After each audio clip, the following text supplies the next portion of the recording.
Hello again everybody, welcome back. We're jumping straight back in today. We're going to be making this Space Invaders game, and we're going to be kind of spending maybe about 4 videos on it, and it's going to take about a couple of hours to get done, but by the end of it you're going to do this really cool Space Invaders game that it will keep track of your score. It's going to get more difficult as the time goes on, so these little guys are going to speed up like they have done, and you're going to learn lots more stuff. So I'll just show you what happens when we clear a screen of these guys. So just like in the original, once we clear a screen of these guys as well, they get respawned in where they should be. So see my see if we can get this last one. There we go. So this is what we're going to be doing over the next couple of videos. So we'll stop it there, and we're going to jump right in now. Okay, so the first thing you're going to need to do is we're going to make a new Python file. I'm just going to call this one Space Invaders Demo, and you're going to need to make sure you save it in the same folder as all of the assets. Now, all the assets, you can see them in here. I'm going to put these available on GitHub, so you can actually grab those assets as well. I'll just show you in the folder here. The MP3, I'll put a link in the description where you can download that from. That's royalty-free music, so you can just download the MP3. But I can't share that MP3, but you can download it for yourself or put your own MP3 in there. It's very easy to put your own music in it. These little alien sprites, I'll share with you the ones I made, but I just made these on a website, just like a little pixel editor online, and I'll share the sizings of these and where I found that website. So I can't remember the website offhand right now. I just made these 2 little sprites, which you can see kind of flicks between the 2. But all of this is going to be available to you anyway, but I'll put it in the description where I made this stuff, where I got the link, where I got the music from, so you can edit it to your own preferences as well. So, now that I've done that, Space Invaders Demo, we are going to first of all import Pygame, because this is what we're going to be using to actually run the whole thing. Random and time, so these are 3 things that we're going to need to do. Random to generate some random numbers, and time to keep everything in sync and get everything ticking along as it should be. From Pygame.locals, we're going to import everything. Import all, which is our star. There we go. And then from Pygame, we're also going to import mixer. So this mixer is going to allow us to actually play the music and things like that. And the first thing we're going to do today is we're actually going to work on the enemy class. So we're going to spend this video doing the enemy class and the enemy spawner. The next video will be the player class and the player spawner. The one after that will be looking at the background, and the final one will then be sort of pulling the whole thing together and making the whole thing work. So we're going to work on the enemy class today. So what we're going to need to do first of all is we're going to create a new class. We're going to call it enemy. It's always good practice to name your classes with capital letters to begin with, and we're going to say that this class is going to be a sprite. Now we're going to talk more about this specific sprite in a second, but once we've done that, we're then going to do def underscore underscore, we'll do a space after that, def underscore underscore, init underscore underscore, and then we do space again. We do self, comma, x, comma, y. So we are. Oh, and then one final thing before I explain what we're doing actually. And the last thing here, we're going to do super, open close brackets, dot, init again, underscore underscore, init underscore underscore, open and close brackets. And I'm just then we're going to look at what this actually does. So we set up our enemy class and we say it is a sprite. This part here, we're initializing the class and we're saying what arguments we need. We need an X and a Y position. Self is just something that Python likes you to put in as an argument first of all. We don't have to pass anything for that argument, but you'll find that a lot of the time Python will want you to write self in for the argument. And this part here is inheriting all of the methods and attributes from Sprite. So Sprite is a class, obviously, and it has its own built-in sort of like things that we can use, like rectangles and a lot of other functions that we can use. And if we use this, we're going to say that our enemy class is going to be created by just passing an X and Y, but we can still use everything that the Sprite class uses. If you're interested in like the specifics of using Super, I recommend having a little look online and kind of go into more detail with that, because that's kind of just a little whistle-stop tour of how it works. So the first thing we need to do is we're going to actually put in all of our class's attributes. So our enemies, they need an image. They need both of those little aliens that I showed you earlier. So those were called alien.png, and the second one you're probably going to be guess it is alien2.png. So those are my two little alien images there, and we're going to make something which is going to flick back between them. We're going to do self.currentImage is going to be, or position is going to be equal to 0. So we're going to start, and this is going to keep track of what image position we're going to do. We are then going to do self.currentImage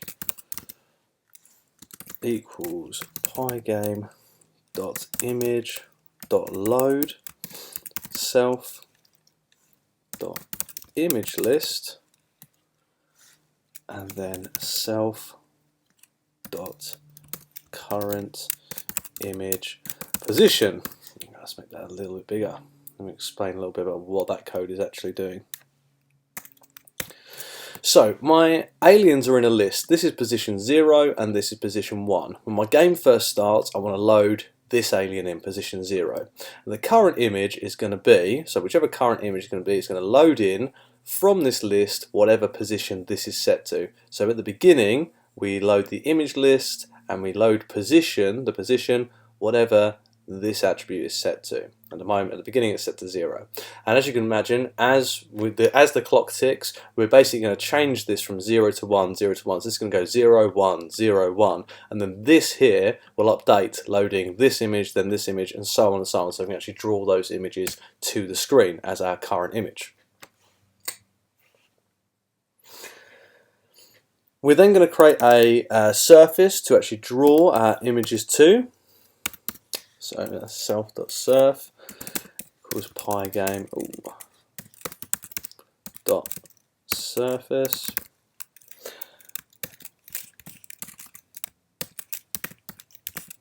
and we want it to be 40 pixels by 40 pixels.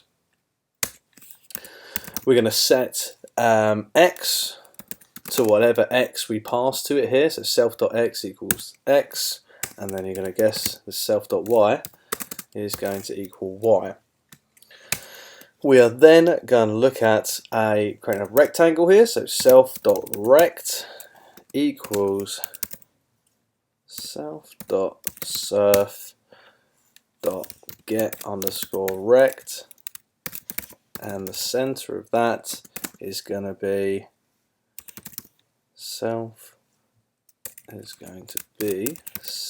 self.x and self.y.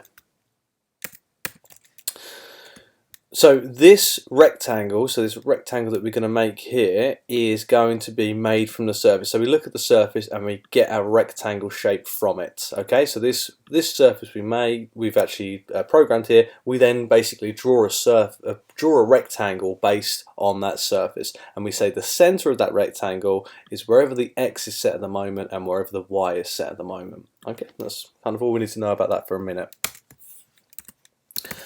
We're going to do self.direction equals left. So when we start the game, they're all going to be going in the going left. And then obviously when they hit the other side of the screen, we'll flip this so they go right, and we'll move them over to the other side of the screen. And then we're going to do self.imageReset equals 0.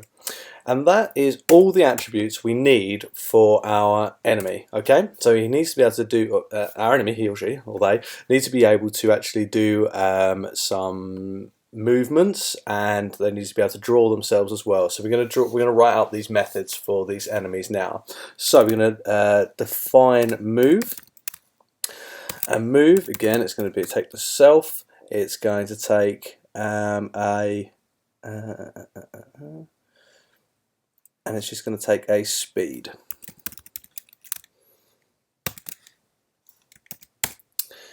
And then we're going to do if self.direction is equal to left,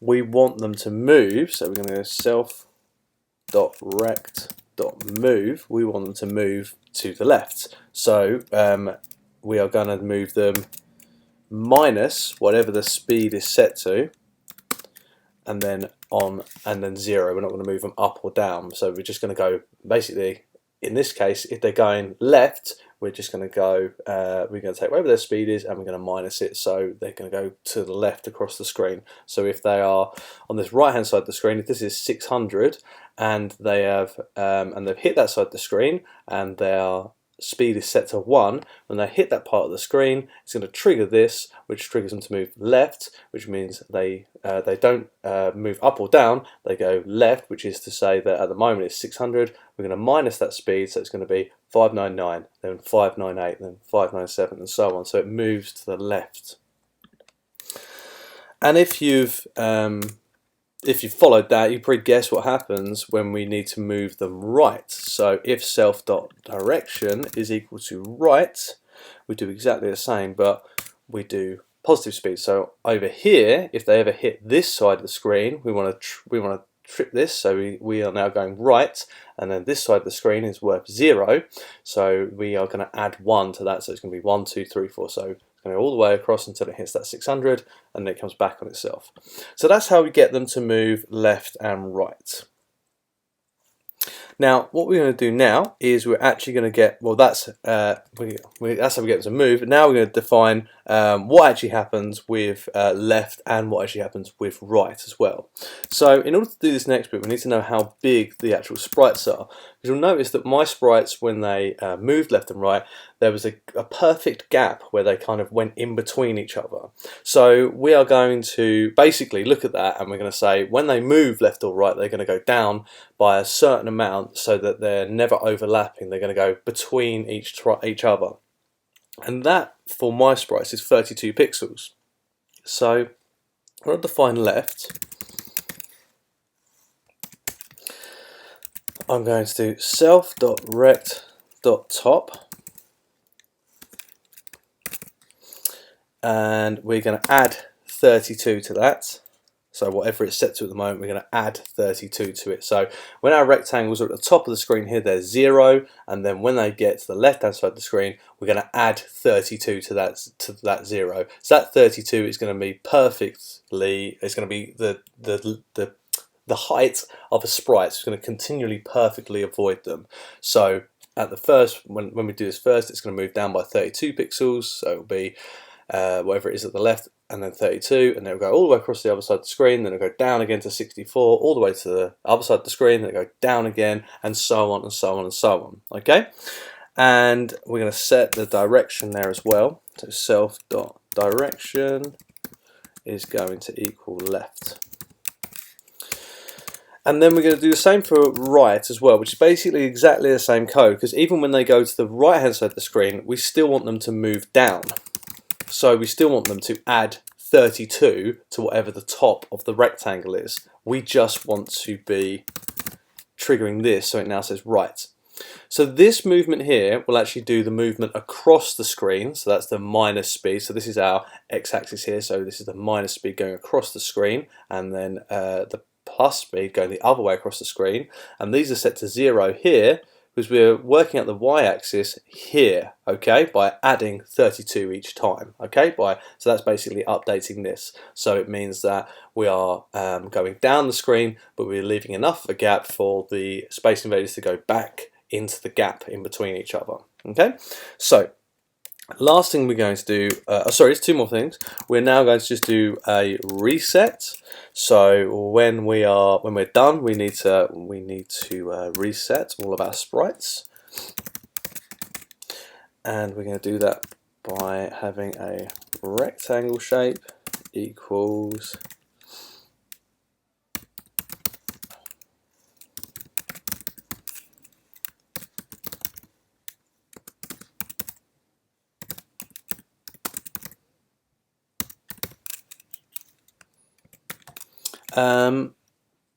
oh, and then hang on.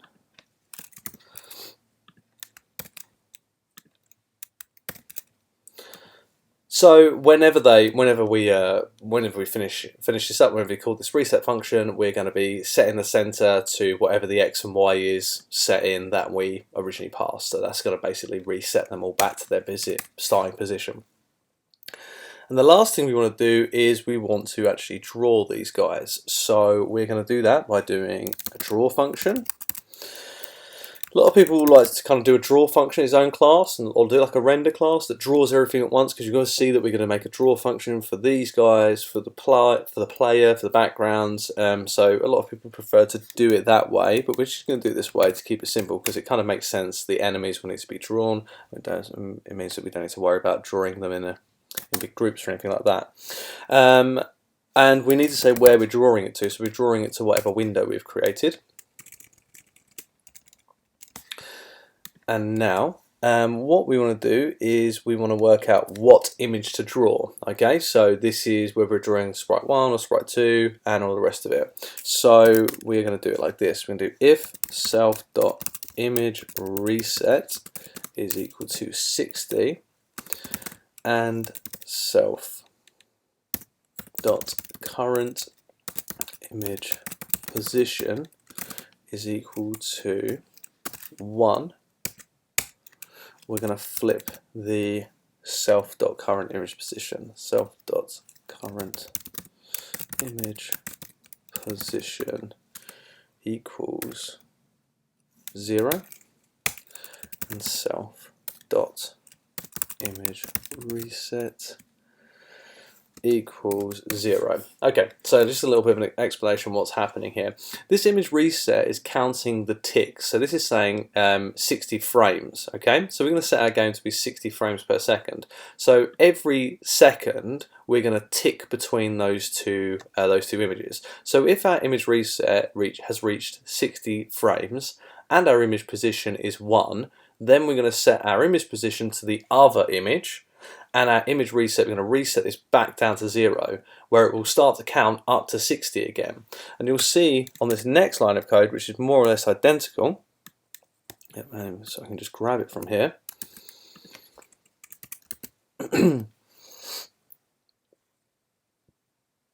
All I need to do is I change this to a 0 and this to a 1.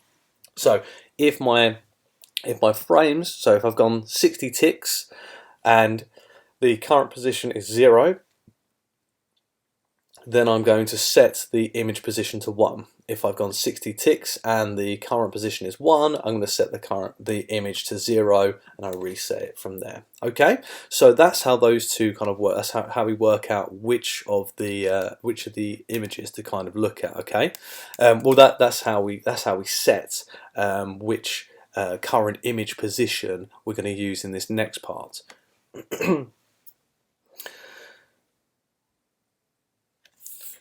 So every time we call this, we're going to add 1 to the image reset. So this will be being called at 60 frames a second. So we're going to add 1 to that each time. So that plus equals 1 is just a quick way of doing equals self.image reset plus 1. It means I don't have to write the same thing out twice. And then we're going to do self.current image equals Pygame .image .load, and then self.image list self.current wrong bracket current image position, that one, and then we just draw that to the screen. So to draw it to the screen, we do something called blitting, which is window.blit, and that will blit the pixels onto the screen for us. Okay, so we are blitting the current image, so self.current image and the rectangle that it's on. Okay, so we need to split the image and the rectangle itself. Okay, so that is our enemy class done there. So we can see this last thing here. The current image is, remember, this is actually being selected here when we load that image, and it's being selected by the current image position, which looks at this. Has 60 frames gone by? If it has, what's the current image position? If it's 1, set that to 0, and that all is linking back to this image list. Am I loading 0 or am I loading 1? Okay, so that's our enemy class anyway. Let's jump in now. In fact, let's just run that to make sure there's no errors so far. So no errors so far, so that's looking syntactically correct. So we're going to now jump in and we're going to do another class. So this is an enemy spawner class. So obviously what we need to do is we need to draw a grid, or spawn a grid of enemies. So we can't just, using the same draw function over and over again. That's not going to be any good. What we want to be able to do is go through a loop where we are drawing them at set positions each time. Okay, so we've got our enemy spawner here. It's going to be a sprite. And we're going to start with an empty list called alien list. And we are going to initialize that, and it only doesn't need to have any arguments because we're gonna make everything we need here. So we are going to give this an edge buffer because we don't want to go all the way to the edge. So we're going to say about 50 pixels. So we don't ever go all the way to the edge. We have that 50 pixel buffer either side, and then we're going to have an alien buffer. So self.alien buffer. So this is the space between each alien. So that's just going to be set to 20 pixels, and then we're going to have an alien width here. So alien width. And our aliens are actually 32 pixels across. So they're 32 pixels across, they've got a gap of 20 pixels in the middle of them, and there will be a 50 pixel buffer on each side of the screen so the aliens don't go off the screen too much at any point. We don't need to do that last one particularly, but it just keeps it nice and in screen for the people and for the players, and means that our aliens don't ever completely disappear. So what we want to do now is we're going to do a little for loop. We're going to do for x in range, and we are going to do self dot edge buffer, and we're going to do 500 self dot alien width plus self dot alien buffer.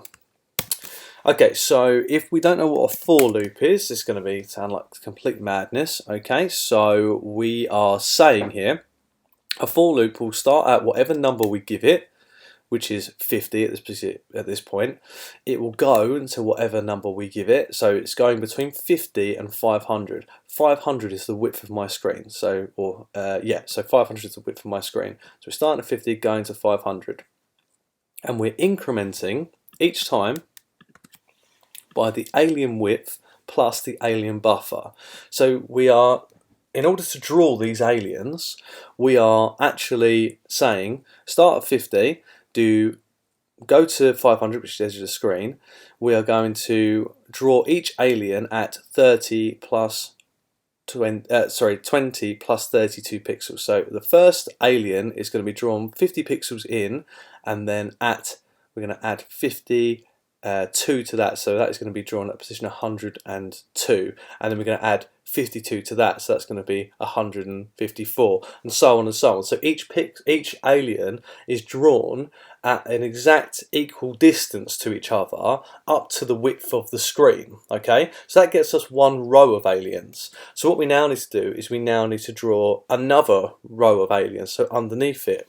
So we're going to do for that one, we're going to do for y in range, and we're going to do same sort of thing again.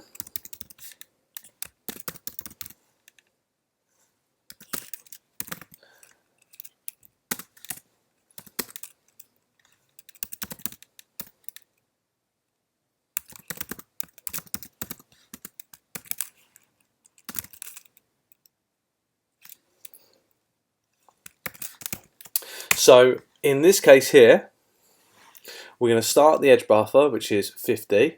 We're going to go to 300, so this is going down the screen now, so we don't want any drawn past that first 300. So if we remember, we start at 0, which is top of the screen, we go down to 300, and that gives us a nice gap. If our player is drawn at 600, that's a 300 pixel gap. And we're saying we're going to draw them at the alien's width plus well, that should be the alien's width again. Really, it's 32 plus 32, so it's the width of the sprite plus the width of the sprite. So there's always exactly a gap of one sprite between each row, and that means that when they start to come back on each other, each sprite will perfectly fit in the gap between each row.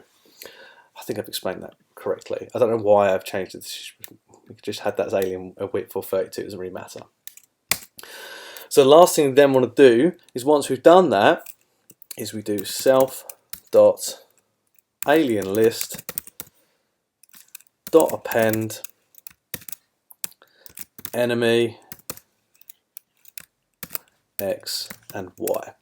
So what we're doing here is we're creating a list of all the enemy classes. And if you remember, when I said we make an enemy class, all we do is pass it an X and a Y.